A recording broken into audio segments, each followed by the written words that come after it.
Hello बच्चों, चलिए प्रश्न को समझते हैं। चाल v से गतिमान एक ड्राइवर को अचानक अपने सामने दूरी r पर एक चौड़ी दीवार दिखाई पड़ती है। टक्कर से बचने के लिए उसे ब्रेक लगाना चाहिए या कार को बिना ब्रेक लगाए वृत्तीय मोड़ देना चाहिए। कारण भी बताइए। तो सर्वप्रथम हम यहाँ पर देखते हैं मुख्य अवधारणा। मुख्य अवधारणा में हम देखेंगे पहले अभिकेंद्र बल। तो अभिकेंद्र बल क्या होता है कि अगर कोई भी वस्तु किसी वृत्तीय पथ पर चक्कर लगा रही है तो उसके केंद्र की तरफ जो बल कार्य करता है उसे हम अभिकेंद्रीय बल कहते हैं।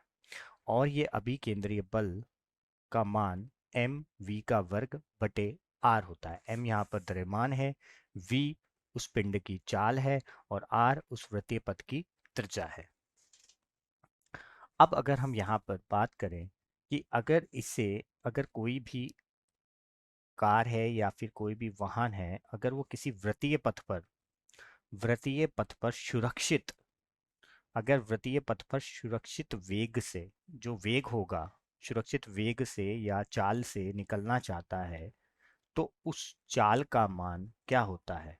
तो उस चाल का मान होता है v बराबर वर्गमूल न्यू एस, और यहाँ पर आएगा आर जी।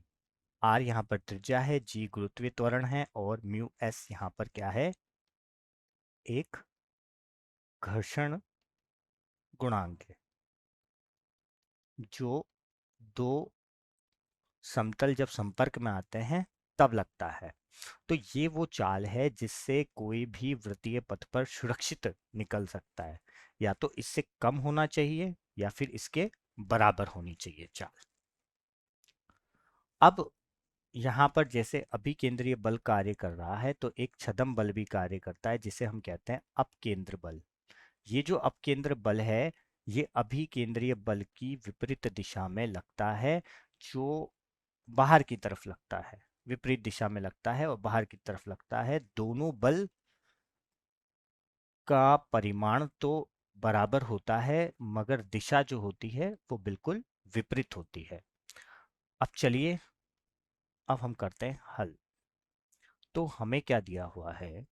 हमें v चाल से गतिमान एक v चाल से गतिमान एक कार दे रखी है। ये v चाल से गतिमान है। अब यहाँ पर क्या हुआ कि यहाँ पर इससे r दूरी पर एक दीवार है यहाँ पर। तो अगर r दूरी पर एक दीवार है तो यहाँ से इसको मुड़ना चाहिए या फिर इसे ब्रेक लगाने चाहिए। तो पहले हम ये देखते हैं कि अगर ये यहाँ से वृत्तीय पथ को अपनाता तो क्या होता। तो अगर वृत्तीय पथ को अपनाता तो हमें पता है कि यहाँ पर अगर हम देखें तो केंद्र से इसकी दूरी जैसे r है और ये यहाँ पर अगर v चाल से चल रहा है तो हमें पता है कि अगर ये वृत्तीय पथ पर जाएगा तो इसके केंद्र की तरफ एक बल कार्य करेगा जिसे हम कहते हैं अभिकेंद्र बल। ये जो अभिकेंद्र बल है ये केंद्र की तरफ लगेगा। अब अगर मैं इस अभिकेंद्रीय बल की बात करूं तो यहाँ पर अभिकेंद्रीय बल की तरह कौन कार्य करेगा? यहाँ पर अभिकेंद्रीय बल की तरह कार्य करेगा घर्षण बल, और इसके विपरीत दिशा में एक बल कार्य करेगा जिसको हम कहते हैं अपकेंद्र बल। कई बल होते हैं जो कि अभिकेंद्रीय बल की तरह कार्य करते हैं। तो यहाँ से मैं लिख सकता हूँ कि यहाँ पर जो घर्षण बल होगा वो बराबर होगा किसके? एम वी के वर्ग के बटे आर के। और हमें पता है जो घर्षण बल है वो घर्षण बल म्यू एस आर के बराबर होता है। अगर इसका द्रव्यमान m है तो हम यहाँ से लिख सकते हैं m गुणा जी। मतलब कोई भी जो वस्तु होती है इस पर एक तो भार बल कार्य करता है और एक प्रतिक्रिया बल कार्य करता है जिसे हम क्या कहते हैं? अभिलंब बल कहते हैं।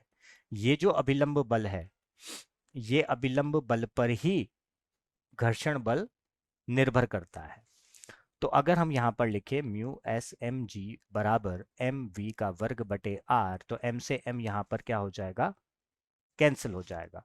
तो हमारा जो वेग है, वो वेग, अब देखिए यहाँ पर अगर हम बात करें तो घर्षण बल या तो क्या होना चाहिए, यहाँ पर अगर हम देखें तो घर्षण बल यहाँ पर, जैसे पहले तो हम ऐसे ही देखते हैं, घर्षण बल थोड़ा कम होना चाहिए ताकि ये आसानी से इस वृत्तीय पथ को पर पथ पर चल सके। तो अब यहाँ पर प्रश्न ये उठता है कि अगर ये मुड़ता, अगर ये मुड़ता, तो उसकी बात कर रहे हैं कि अगर ये मुड़ता तो कब इसके लिए वो कारण देखना है हमें कि कब ये होगा, कि कब कौन सी कंडीशन में हम इसको बोलते कि ये मुड़ जाता। तो वो हम देख रहे हैं कि जब कार की चाल, जब कार की चाल सुरक्षित सुरक्षित टर्निंग टर्निंग के बराबर होती या कम हो, अगर सुरक्षित टर्निंग के बराबर हो या कम हो, तब अगर ये इस स्थिति में ड्राइवर को क्या लेना चाहिए, वृत्तीय मोड़ लेना चाहिए। तो इस स्थिति में ड्राइवर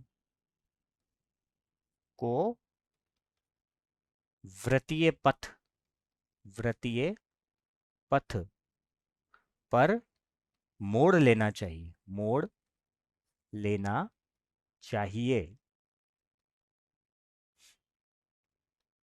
अब इसी प्रकार ये तो हो गया हमारे कि अगर वो वृत्तीय पथ लेता तब, अगर मान लीजिए कि वो वृत्तीय पथ ना लेकर अगर वो चाहता है कि वो ब्रेक लगाए, तो ये हमारी कार और ये उसका v वेग से वो चल रहा होगा और r दूरी पर ये हमारी दीवार।